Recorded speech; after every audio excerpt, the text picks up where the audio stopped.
Bismillahirrahmanirrahim. Assalamualaikum warahmatullahi wabarakatuh.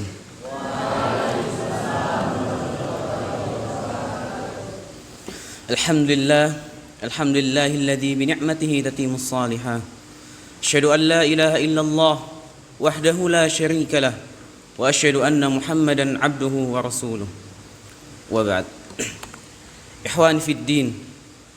Yang pertama-tama, marilah kita panjatkan puji syukur kita kepada Allah Subhanahu wa taala. Yang mana Allah Subhanahu wa taala masih memberikan banyak kenikmatannya kepada kita. Rasulullah sallallahu alaihi wasallam bersabda, "Ad-dunya mal'unah." Sesungguhnya dunia itu dilaknat oleh Allah Subhanahu wa taala. Wa mal'unun ma fiha. Dan sesungguhnya apa-apa yang di dunia itu juga dilaknat oleh Allah Subhanahu wa taala. Kemudian Rasulullah SAW memberikan pengecualian.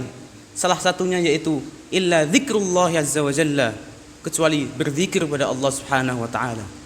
Alhamdulillah, di malam yang indah ini, di malam Ahad, di mana di luar sana remaja-remaja seumuran kita, mereka disibukkan oleh sesuatu yang tidak bermanfaat, disibukkan dengan sesuatu yang hanya melalaikan, disibukkan dengan nongkrong di jalan, disibukkan dengan FF, disibukkan dengan PUBG, disibukkan dengan ML dan lainnya. Dan semua itu tidak bermanfaat untuk kita. Yang kedua, salawat dan salam kita curahkan kepada Nabi Muhammad sallallahu alaihi wasallam. Yang semoga salawat itu tersambungkan pada para keluarganya, para sahabatnya, dan para umatnya yang senantiasa menjalankan sunnah-sunnahnya hingga akhir zaman kelak. Ikhwani fiddin, di sini saya akan menyampaikan sebuah hadis dari Rasulullah sallallahu alaihi wasallam yang hendaknya kita catat, kemudian kita hafalkan, kemudian kita jadikan motivasi dalam kehidupan kita. Jadi kita jadikan motivasi dalam kita belajar, dalam kita menuntut ilmu, dalam kita menghafalkan Al-Quran. Rasulullah sallallahu alaihi wasallam bersabda sebagaimana yang dibawakan oleh Anas bin Malik, "Inna lillahi ahlina minan nas." Sesungguhnya Allah Subhanahu wa taala memiliki keluarga-keluarga dari manusia.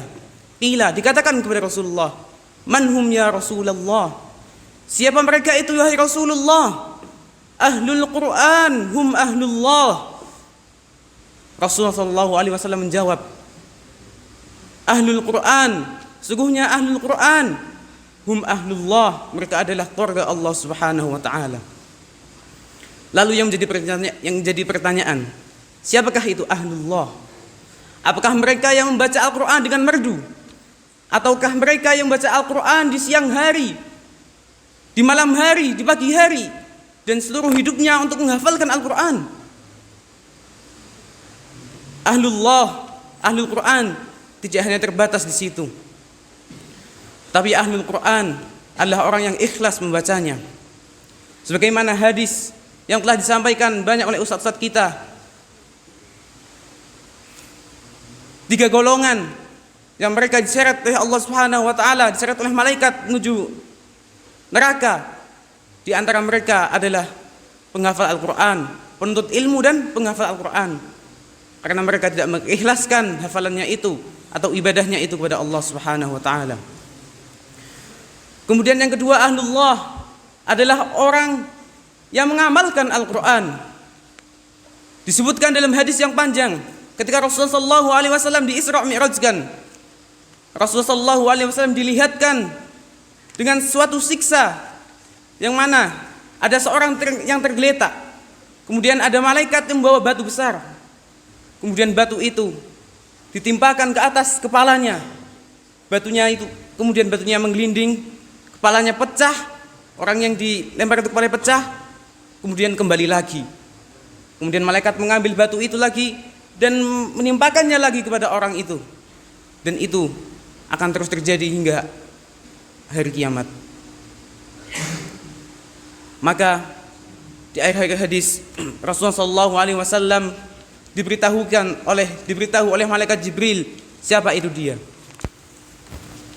Huwa rajulun, dia adalah seseorang, allamahullahu al-Quran, yang Allah ajarkan Al-Quran. Akan tetapi malam harinya tidur, fil laili kullih, dia menghabiskan malamnya untuk tidur. Kemudian di siang harinya dia tidak mengamalkan Al-Quran. Maka ahlul Quran, mereka adalah yang mengamalkan Al-Quran. Kemudian mereka yang menjalankan qiyamul lail. Dan ini juga sebagai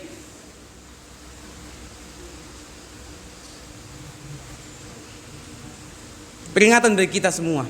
Kita di sini adalah penghafal Al-Quran, penuntut ilmu. Tetapi jika kita habiskan malam kita hanya untuk tidur, itu adalah sesuatu yang sia-sia. Bahkan bisa mendapatkan ancaman ini, yaitu di kuburan akan disiksa oleh malaikat dengan ditimbakan batu besar di atas kepalanya.